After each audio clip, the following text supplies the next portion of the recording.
mengganggu sebentar. Kira-kira bisa nggak ini? Repot nggak? Nggak, alhamdulillah ini kok lagi senggang kok Mas. Enggak ada yang bisa saya bantu. Gini Bu Eka, ini kan berkaitan dengan kita mau adakan supervisi ya. Nah, saya pengen ngajak Bu Eka ngobrol-ngobrol dulu sebentar.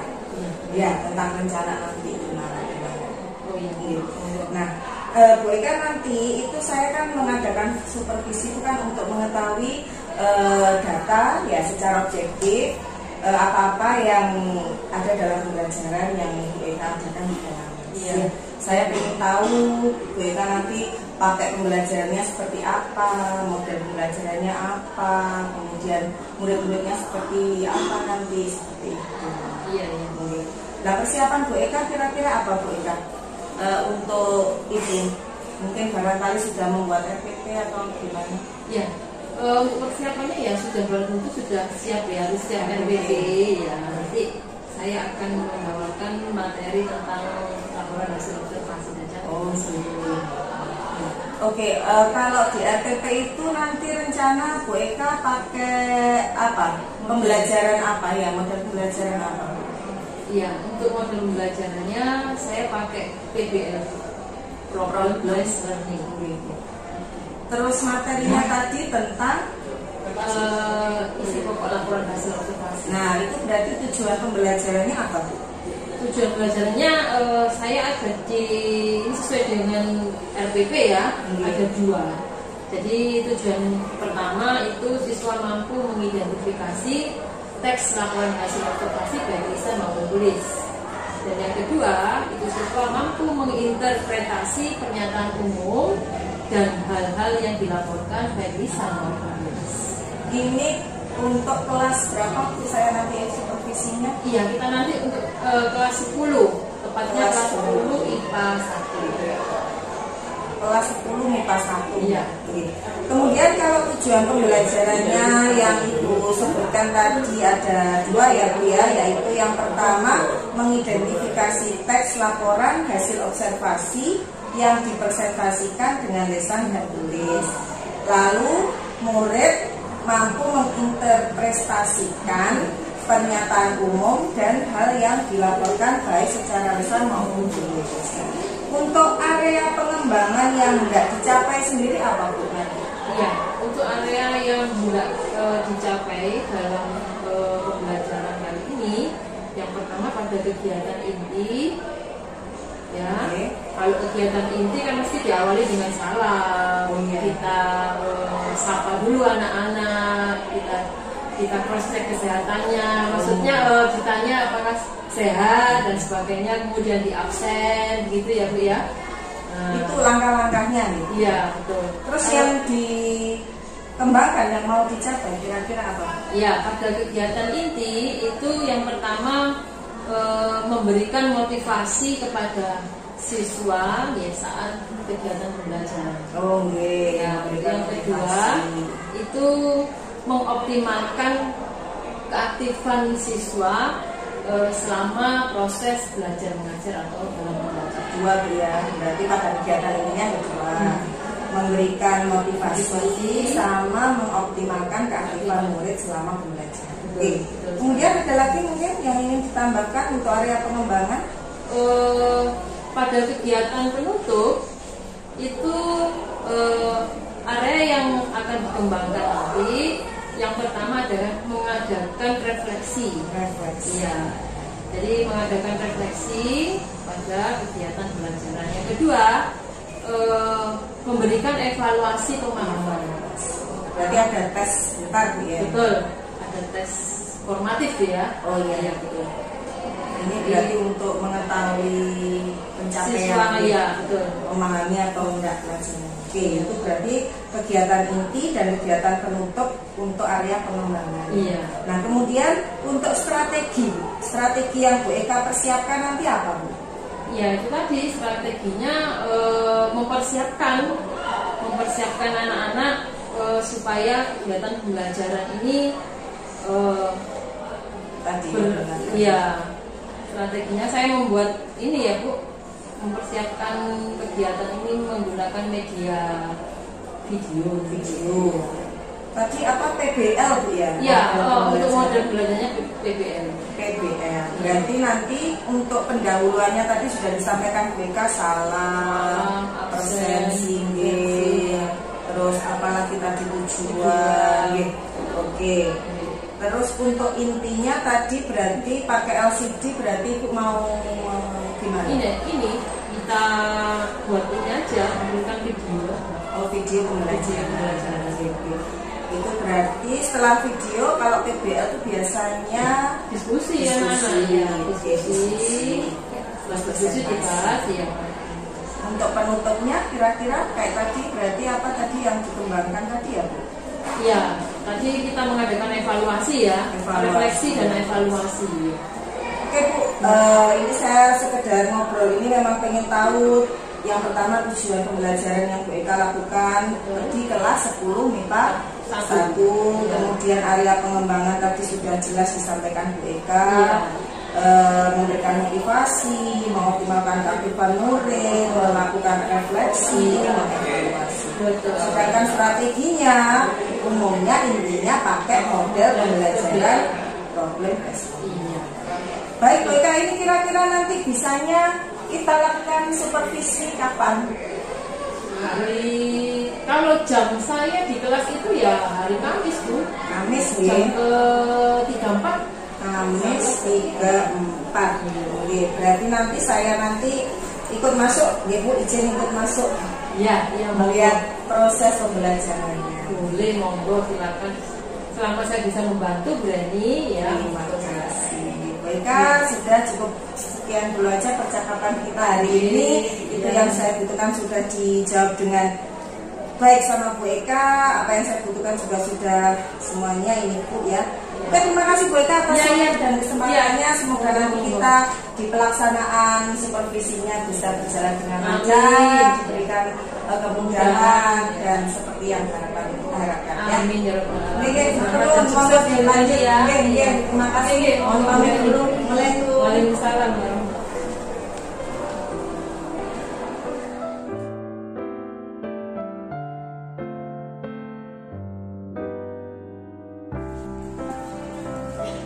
Pagi Bu Eka.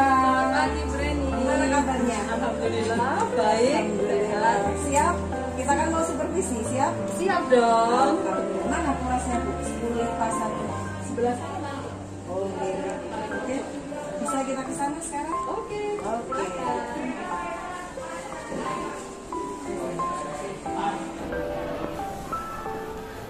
Assalamualaikum.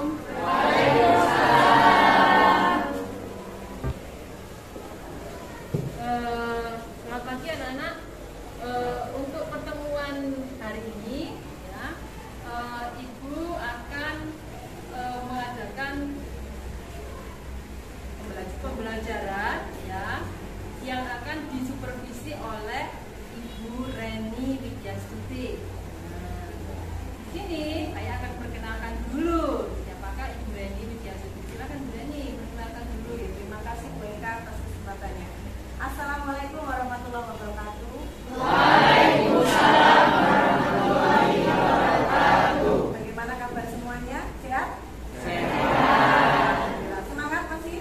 Alhamdulillah masih semangat ya. Oke, sebentar saja saya perkenalkan ya. Perkenalannya nama saya Bu Reni Widyastuti ya. Saya di sini mengajar matematika ya. Jadi pada kesempatan ini saya diberi kesempatan untuk mensupervisi pembelajaran bahasa Indonesia yang akan diajarkan oleh Bu Eka di kelas kalian, yaitu 10 MIPA 1 ya. Jadi silakan kalian mengikuti pembelajaran tetap dengan semangat dan penuh perhatian. Demikian perkenalan dari saya. Terima kasih. Assalamualaikum. Waalaikumsalam warahmatullahi wabarakatuh. Ya, terima kasih Bu Reni. Bisa kita mulai? Saya di belakang ya. Oke, Bu Eka monggo. Assalamualaikum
Bu.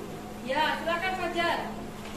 Teks LHO yaitu teks yang memberikan informasi secara umum tentang suatu berdasarkan fakta dari hasil pengamatan secara langsung. Iya, bagus sekali. Terima kasih Fajar atas argumentasinya. Kita berikan tepuk tangan.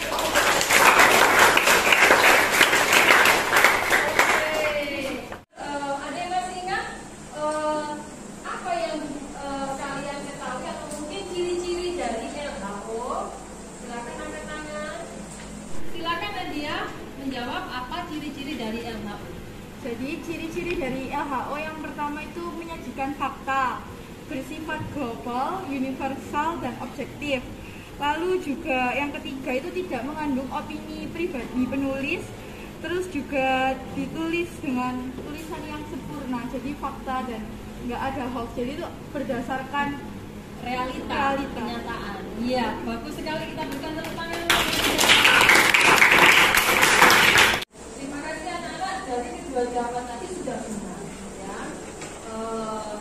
Dengan pengertian dan ciri-ciri LHO itu akan mengantarkan kita pada materi pertemuan kali ini ya.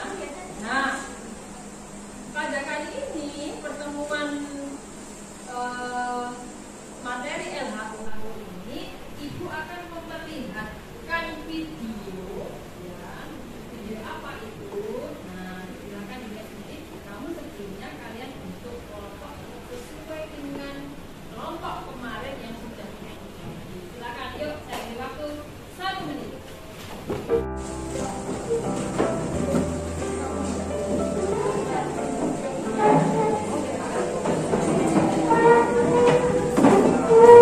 Baiklah anak-anak, kalau kelompok sudah terbentuk, nah kali ini sebelum kalian menyaksikan video yang akan Ibu tampilkan, Ibu akan menjelaskan tujuan belajar kita kali ini.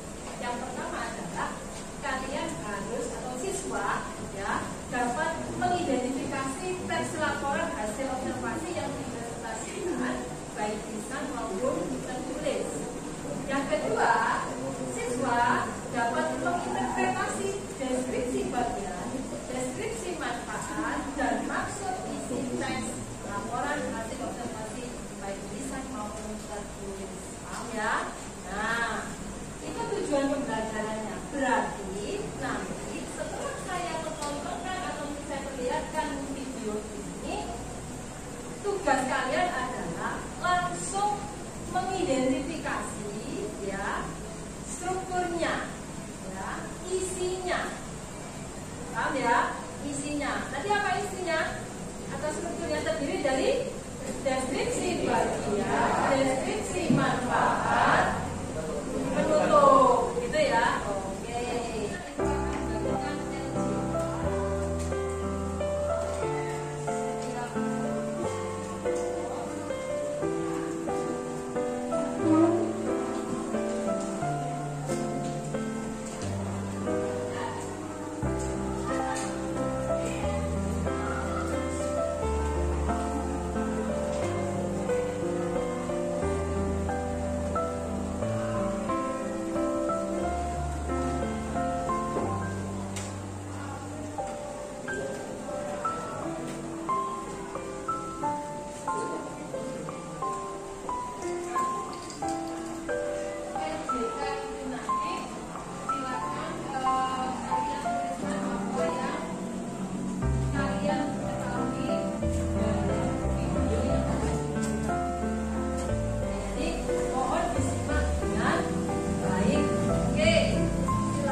mencapai panjang dan berat melebihi rata-rata. Oke, sudah selesai videonya. Nah, apa yang kalian saksikan tadi anak-anak? Dari gambar atau video yang sudah kita tampilkan tadi, silakan didiskusikan masing-masing kelompok ciri-ciri ya atau mungkin strukturnya. Nah, lebih ke strukturnya. Ada 3 struktur tadi yang harus kalian analisis atau identifikasi. Silakan mulai sekarang diberi waktu 15 menit cukup ya. Anak-anak ada yang lebih kesulitan dalam diskusinya? Oh iya, silakan. Iya.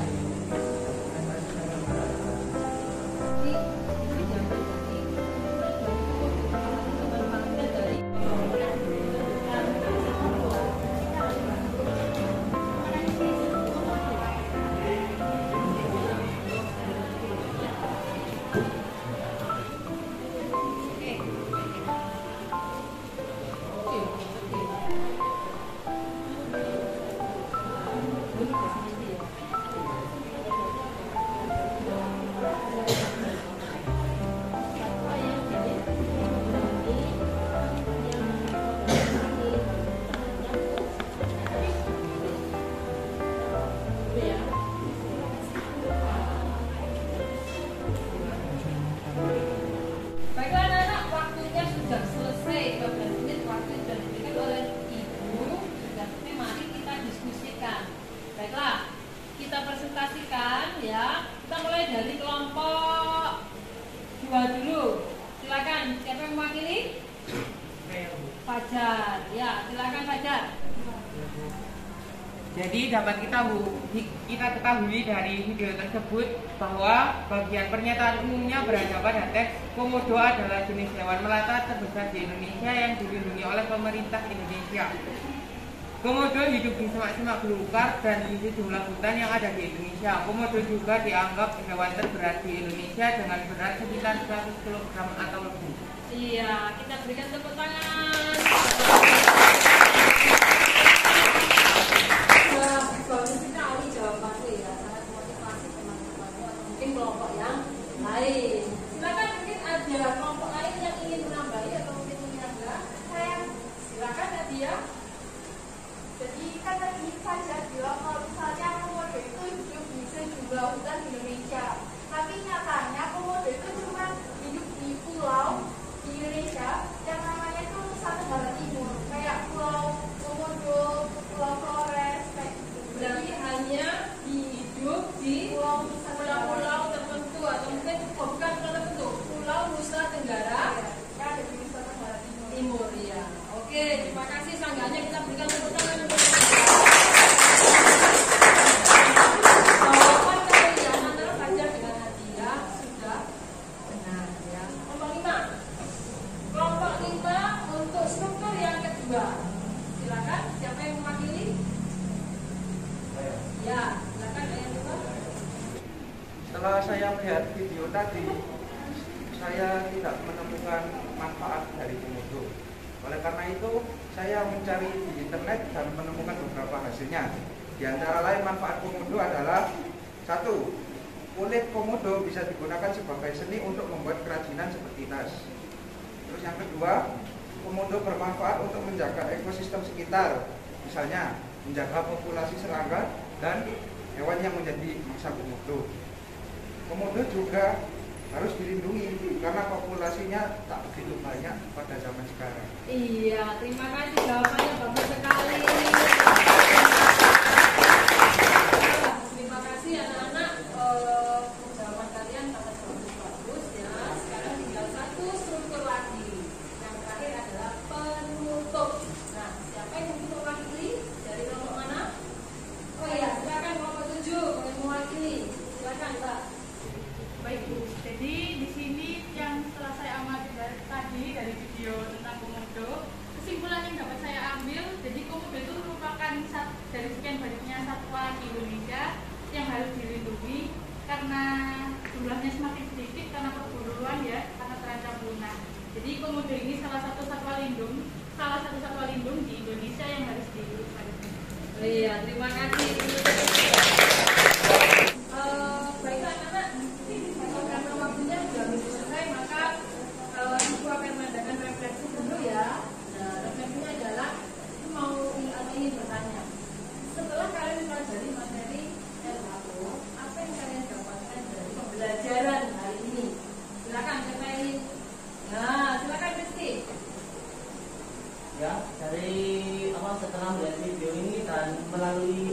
diskusi ini saya bisa tahu yang mana itu bagian pernyataan umum, bagian deskripsi manfaat, dan bagian penutup yang merupakan struktur dari teks WHO. Iya, terima kasih. Ya, benar sekali ya. Jadi setelah melewati pembelajaran kali ini kita jadi tahu apa itu struktur WHO. Ada 3, yaitu pernyataan umum, deskripsi manfaat, dan penutup. Baiklah anak-anak, setelah kita melakukan diskusi pada pembelajaran hari ini, Ibu ingin mengetahui sejauh mana atau seberapa besarkah penerimaan materi pada pembelajaran hari ini mengenai teks WHO. Sekarang keluarkan selebaran atau secari kertas, ya. Nah, akan saya beri soal, kemudian langsung ditulis pertanyaannya, yaitu tuliskan karakteristik atau ciri-ciri dari tes WHO. Dan yang kedua, sebutkan strukturnya. Saya beri waktu 5 menit.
Assalamualaikum warahmatullahi wabarakatuh. Alhamdulillah pada kesempatan kali ini saya Reni Widiastuti, calon guru penggerak angkatan 7 dari SMA Negeri 1 Mojosari akan melakukan tahapan pasca observasi menindaklanjuti kegiatan saya yang terdahulu. Di sini saya akan ditemani oleh rekan guru saya yang bernama Bu Eka, mengajar bahasa Indonesia, serta didampingi oleh Ibu PP saya yaitu Bu Wahyu. Baiklah, akan kita mulai obrolan atau percakapan dari kami. Baiklah, Bu Eka, selamat pagi. Alhamdulillah kita bisa bertemu lagi dengan Bu Wahyu juga. Kita bisa bertemu di sini untuk melengkapi tugas saya dalam praktek mensupervisi, dan kali ini kita sudah sampai pada pasca observasi kompetensi. Gimana Bu Eka, sudah siap ini untuk kita ngobrol-ngobrol sebentar? Siap dong. Oke. Baik, sebelumnya saya ingin tahu bagaimana sih perasaannya Bu Eka setelah kemarin melalui tahapan mulai pra observasi pada kelas gimana kemarin? 10 MIPA 1. Ya. Bagaimana Bu? Alhamdulillah, yang saya rasakan setelah kemarin melalui tahapan pra-observasi dan observasi, nah perasaan saya merasa lega sekali Bu Ren, ya, karena telah melalui beberapa tahapan. Alhamdulillah begitu. Lega nggih, Bu Eka. Oke. Kemudian untuk Bu Eka, harapan apa yang ingin Ibu harapkan setelah kita nanti berbincang-bincang di sini? Ya, harapan saya untuk kedepannya ada perbaikan dan proses pembelajaran yang saya lakukan ke depannya seperti yang sebelumnya sudah saya sampaikan di awal Bu Ren, ya, pada bahwa area yang hendak dicapai itu kan melalui satu kegiatan inti, Nah, pada kegiatan inti itu memberikan motivasi pada murid untuk mengaktifkan mereka selama pembelajaran.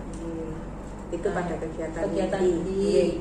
Kemudian yang kedua pada kegiatan penutup.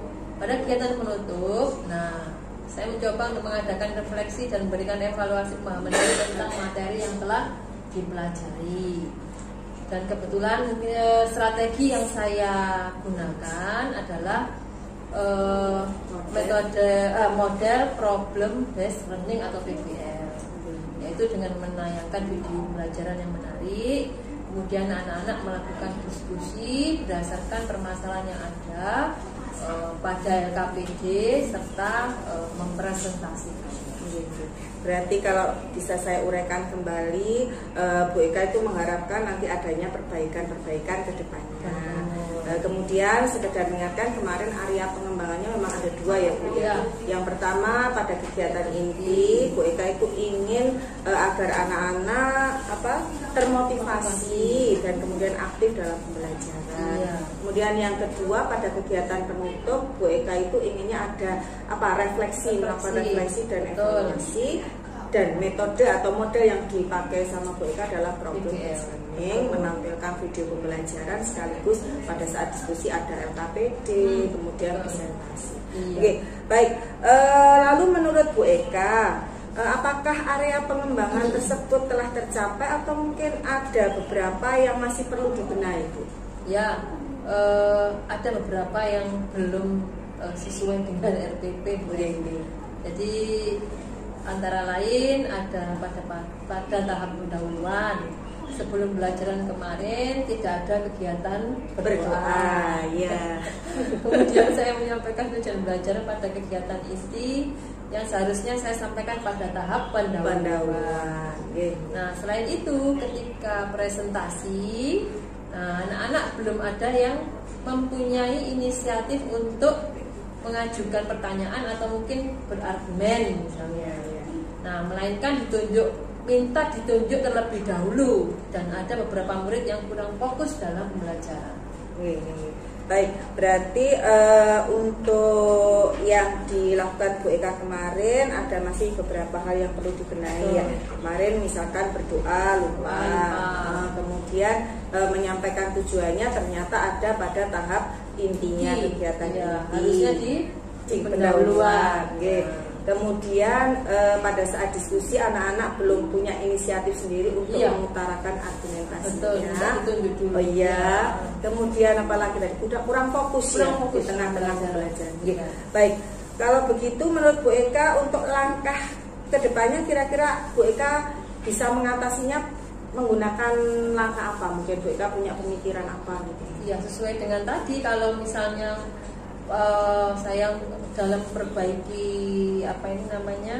untuk mengatasi semua itu. Nah, kegiatan berdoa dan penyampaian tujuan kedepannya akan saya sesuaikan dengan RPP. Ya, sedangkan memberikan kesadaran penuh anak-anak agar aktif dalam diskusi di awal pembelajaran mereka, akan saya ajak untuk mendengarkan musik yang menenangkan hati dan pikiran sehingga mereka akan merasa hadir sepenuhnya di kelas.